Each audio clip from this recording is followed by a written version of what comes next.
নমস্কাৰ, আপোনালোক সকলোকে স্বাগতম জনাইছোঁ অসম ফিচাৰ ইউটিউব চেনেললৈ। আশা কৰোঁ আপোনালোক সকলোৰে খবৰ ভাল।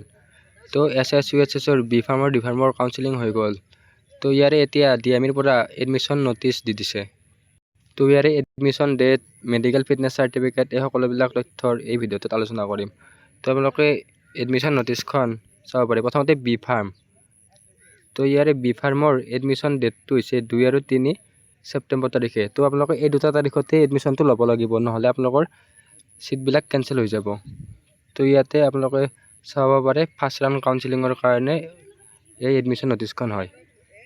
তো যিসকল কেণ্ডিডেটে সিট পাইছে সেই কেণ্ডিডেটসকলে তেওঁলোকৰ অৰিজিনেল আৰু জেৰক্স এই সকলোবিলাক ডকুমেণ্ট লৈ আহিব লাগিব, আৰু অৰিজিনেল ডকুমেণ্টবিলাক সিহঁতে কলেজখনত জমা কৰিব লাগিব।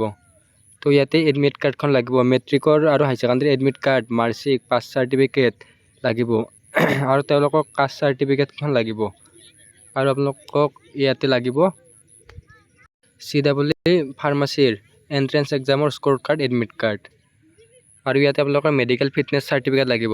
তো মেডিকেল ফিটনেছ চাৰ্টিফিকেটটো আপোনালোকৰ কলেজৰ পৰা দি দিব। তো কলেজত আপোনালোকক মেডিকেল টেষ্ট কৰাব। তো মেডিকেল টেষ্ট কৰাৰ পিছত আপোনালোকৰ সকলোবিলাক ঠিকে থাকিলে এখন মেডিকেল ফিটনেছ চাৰ্টিফিকেট দিব, সেইখন আপোনালোকে এডমিশ্যনত জমা দিব লাগিব। তো ইয়াৰে এডমিশ্যন প্ৰচেছৰ ওপৰত এক্সট্ৰাকৈ ভিডিঅ' বনাম, তো আপোনালোকে চাব পাৰে। ইয়াতে যিসকল কেণ্ডিডেট সিট পাইছে সেইসকল কেণ্ডিডেটৰ নাম দিয়া আছে ইয়াতে।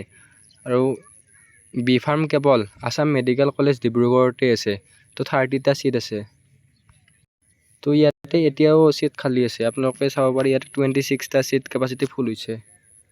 তো ইয়াতে কিছুমান উইথহেল্ড আহিছে। উইথহেল্ড হোৱাৰ কাৰণটো হৈছে যে তেওঁলোকৰ ইয়াতে মেনশ্যন থকা কিবা ডকুমেণ্ট নাই, বা ডকুমেণ্টৰ কিবা গণ্ডগোল হৈছে। তো ডি ফাৰ্মৰো ছেমে হয়। তো ডি ফাৰ্মৰো এডমিশ্যন 2 আৰু 3 ছেপ্টেম্বৰ তাৰিখে আছে। তো ডি ফাৰ্মৰ ক্ষেত্ৰতো ছেমে আছে। তো ডি ফাৰ্মৰ মেৰিট লিষ্টখন চাব পাৰে। ইয়াতে টোটেল কিমান সিট ফুল হৈছে। তো ডি ফাৰ্মতো অলৰেডি সিট খালী আছে, 154টা সিট ফুল হৈছে। তো আৰু 50+ সিট খালী আছে। তো ইয়াতে ডিপ্ল'মা ইন ফাৰ্মাচীৰ ক্ষেত্ৰত চাব পাৰে। ইয়াতে আপোনালোকৰ CWE rank, roll number, name of candidate, তাৰপিছত কেটেগৰী আৰু কোনখন কলেজত সিট এলট হৈছে সেইটো লিখা আছে।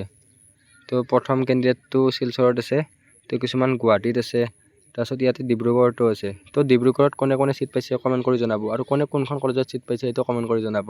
তো এই ভিডিঅ'টোত এইখিনি আছিল। আশা কৰোঁ আপোনাক ভিডিঅ'টো ভাল পালে। তো ইয়াৰ ওপৰত পিছত নতুন টপিক লৈ ভিডিঅ' আগবঢ়াই আনিম, আৰু ছেকেণ্ড কাউন্সিলিং কেতিয়া হ'ব ইয়াৰ ওপৰত ভিডিঅ' বনাম।